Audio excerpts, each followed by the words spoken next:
आज मैले यो भिडियोमा Mazda CX5 को एयर क्याबिन फिल्टर कसरी आफैले चेन्ज गर्ने भनेर देखाउँदैछु। यो CX5 मोडल को एयर क्याबिन फिल्टर यो ग्लोभ बक्स भित्र हुन्छ र यो आफैले घरमा चेन्ज गर्न सकिन्छ, एकदमै सजिलो पनि छ। सुरुमा त यो ग्लोभ बक्स यसरी खोल्नु पर्यो। त्यसपछि यो ग्लोभ बक्सलाई तीनवटा कुराले अडाएको हुन्छ। यो तीनवटा कुरा हो हामीले गर्नुपर्ने। पहिला चाहिँ यो ल्याच जुन छ त्यसलाई खोल्ने हो र अर्को यो कालो यहाँनिर देखाएको छ नि यो खोल्नुपर्छ र यस्तै अर्को साइडमा हुन्छ, यतापट्टि लेफ्ट ह्यान्ड साइडमा त्यहाँनिर एउटा ल्याच जस्तो छ त्यसले अडाएको हुन्छ र यो यिनी गरिसकेपछि तपाईको यो ग्लोभ बक्स खुल्छ। यो खोल्नलाई यहाँनिर यसरी गरेर आफूतिर अलिकति जेन्टली यसलाई यसरी पुल गर्यो अथवा यताबाट पुस गरे पनि भयो। जस यो तपाईले खोल्नु पर्यो यसरी र यो यहाँ डिसइन्गेज भएको छ। एउटा कुरा यो र अर्को यो, यसलाई चाहिँ यो सेम उतापट्टि पनि यो राइट ह्यान्ड साइड हो र यसकै लेफ्ट ह्यान्ड साइडमा पनि हुन्छ।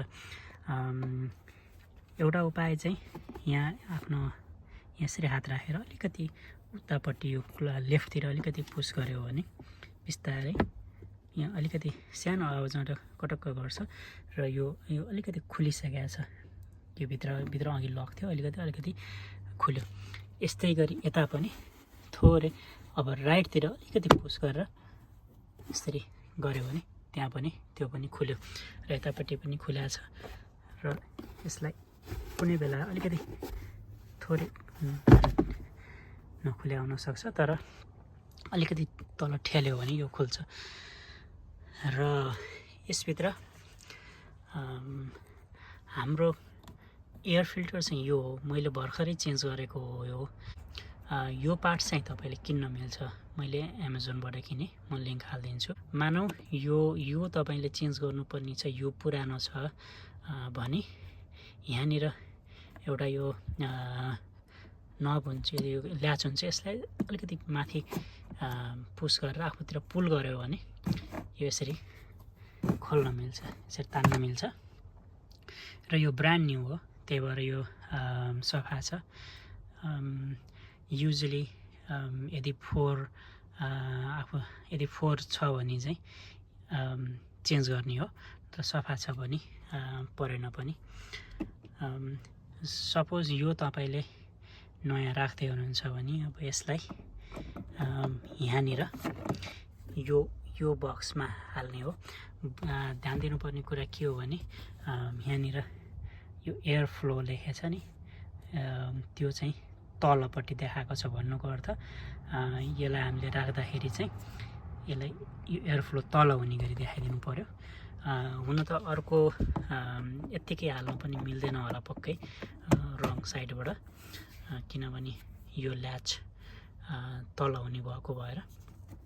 तर एनिवे अब यसलाई अलिकति पुस गरेर यसरी यसलाई कम्प्लिटली धेरै परसम्म, जति परसम्म जान्छ यसलाई पुस गर्नु होला र अलिकति यो यहाँ फिट भएपछि यसमा अलिकति आवाज आउँछ, यो लक भयो।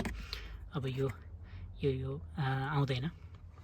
अब अर्को काम भनेको यो ग्लोभ बक्सलाई बन्द गर्ने हो र यसरी जेन्टली अलिकति माथि ल्याउनु होला। माथि ल्याइसकेपछि यो ल्याच तानेर यसलाई यहाँ अलिकति आफूले उतापट्टि लेफ्टतिर पुस गर्यो भने अब यो लक भयो। अब हेर्नुभयो भने अब यो तल आउँदैन, यस स्टिल लक छ, तर हाम्रो ग्लोभ बक्स स्टिल क्लोज हुँदैन किनभने यसले यहाँ भित्र जान दिँदैन। त्यही भएर यसलाई अलिकति माथि लाने, यसरी अलिकति माथि लगेर अब अघि जसरी हामीले खोल्दाखेरि लेफ्टतिर पुस गरेको थियो, अब पनि बिस्तारै लेफ्टतिर पुस गर्ने र यो भित्र गयो। युजली यतापट्टि पुस गर्दाखेरि यतापट्टि पनि आफै मिलिराखेको हुन्छ। मिलेन भने पनि तपाईँहरूले यसलाई राइटतिर पुस गरेर